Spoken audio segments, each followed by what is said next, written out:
Yeah, thank you very much, Tamara. It looks like I'm the one standing between you and your lunch, so I'll try to be as brief as I can. But thank you very much for this invitation. I should have gone through the protocols of acknowledging the presence of the CS and the governor and the rest of the team, but I've been saved from that because they left a little bit earlier. But nonetheless, I think I'll also recognize the presence of the representative from the Kenya National Bureau of Statistics, Mr. Robert Nderitu, who made a presentation here, and of course Tamara Cook, who effectively now is like our host.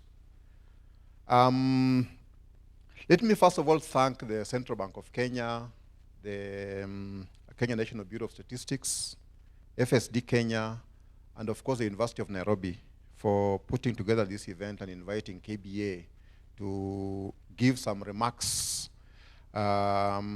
where we reflect on what information we can use to drive policy from the financial inclusion standpoint. I was invited actually specifically to speak on product designs and market reach using financial inclusion data. But before I do that, let me acknowledge that the theme of the conference, which is leveraging financial inclusion statistics for policy and creation of economic opportunities, could not have been any better, given the fact that we as an economy are at a stage where evidence should direct all our next moves. I'm happy to indicate that at the KBA, our mandate, let me say our core mandate, is to pursue evidence-based advocacy. For this, then, we are very much aligned. And in another word, they say, we are almost like in the same WhatsApp group. In 2019,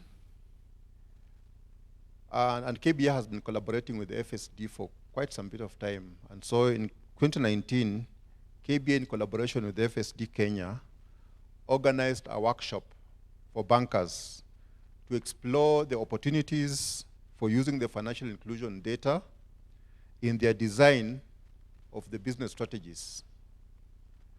At the time of the workshop, it was observed that, and these are data that we have already interrogated, we have come across, especially from the presentation that was made by Robert a little bit earlier. It was observed that financial inclusion was rising, with the usage of formal financial services having risen from 73% in 2016 to 83% of the total adult population in 2019.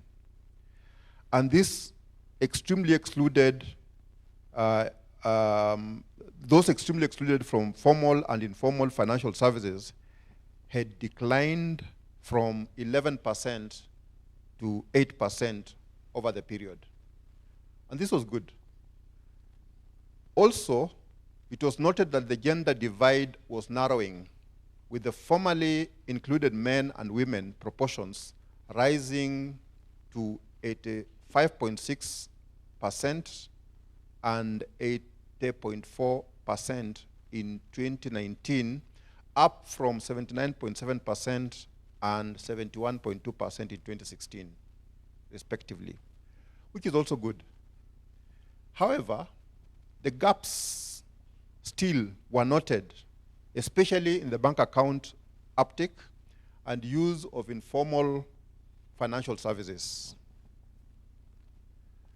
Also, the formal-informal divide in the use of financial services was noted to start at a youth stage as women enroll less in secondary schooling, taking up family roles, and thus invest less in their future, hence earning less comparatively. This disproportionately affects women's ability to access formal finance. And so out of this, the bankers were very keen to start designing products that appreciated the gender differences in approach to finance. The focus of the 2019 workshop was also narrowed down to the wealthiest 60%, a group deemed as the core banking population. Here, a number of interesting findings were again observed. The women and men in this category were noted to have similar goals and aspirations, particularly in the core areas of life: putting food on the table, educating self and family, improving career, and pursuing good health, and so forth.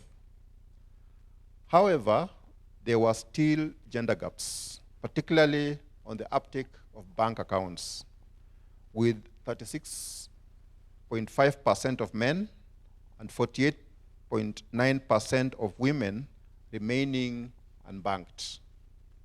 Additionally, 79.7% of men and 81.2% of adult women were able to save, as 54.4% of men and 50.4% of women were able to borrow.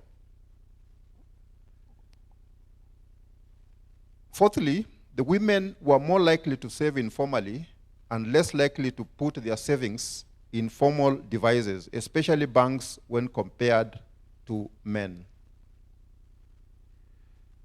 The same is true for borrowing. Women from wealthier segments who are much less likely to borrow from banks than men, but they would more likely get loans from informal groups. And now, interestingly, women are also more likely than men to seek advice from friends and family or chamas. Men are more likely than women to turn to formal financial institutions or the media. And I found this interesting because I was reflecting on it. When we came into the meeting room as we were waiting for this session, there was a story about a number of us who are coming to the KSMS after not having taken the Thika Road for a long time. We found ourselves going, turning around, and then come and passing KSMS, and you find yourself down. And then you have got to find your way back again and go around and come back. And I was reflecting on that in terms of this interesting finding about seeking directions or getting advice. Typically, a man would go, do a U-turn, and come back, and then go, get lost, and do another U-turn again, and continue. But a lady, simplest thing will be stop and ask for directions. And I think that's a defining difference between the way ladies behave and the way men behave. I think men are more of waji-waji, isn't it? Yeah, so at the end of the 2019 workshop, a few things were noted on the prospects that women have in presenting a good business proposition to banks from various ways. One is that they carry a strong promise to bring in substantial revenues through business, farming, and employment. They are more focused on savings than men. They have long-term interest in future investments like education, land, and housing, thus can create long-term relationships with lenders. Women generally are known to be more risk-averse when compared to men, and thus good agents in terms of driving down the non-performing loan portfolio in the banking system. So with evident financial inclusion gaps, there is a business case for supporting financial inclusion of women, with their potential to support stronger profitability and lower NPLs for banks. Allow me to highlight a few empirical cases. One is that there was an IFC research in 2017 report on investing in women, new evidence for the business case, which demonstrates how IFC clients, including banks and agribusiness companies, have benefited from developing and implementing gender-smart solutions. The study shows that more than 34% of private sector lenders in developing countries report increased profits as a result of financial institutions' efforts to empower women in emerging markets. And in another study by the Global Banking Alliance for Women in 2016, the participating banks found that the non-performing loan rate for women, small business customers, was only 2.9% compared with men's, which was at 4.2%.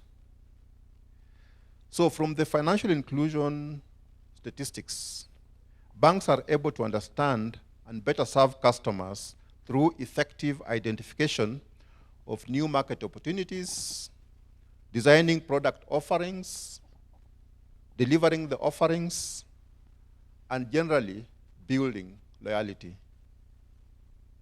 In identifying new market opportunities, banks are able to estimate the market size, clearly map out opportunity segments, and identify the unfulfilled needs.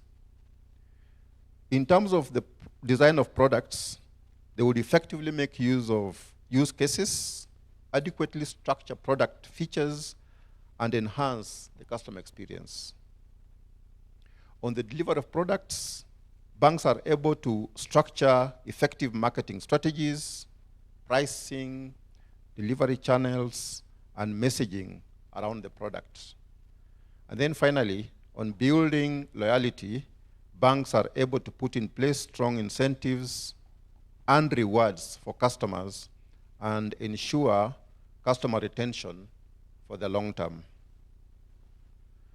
So in conclusion, the role of financial inclusion statistics in banking remains central, contributing immensely to core banking and in deepening our financial services sector.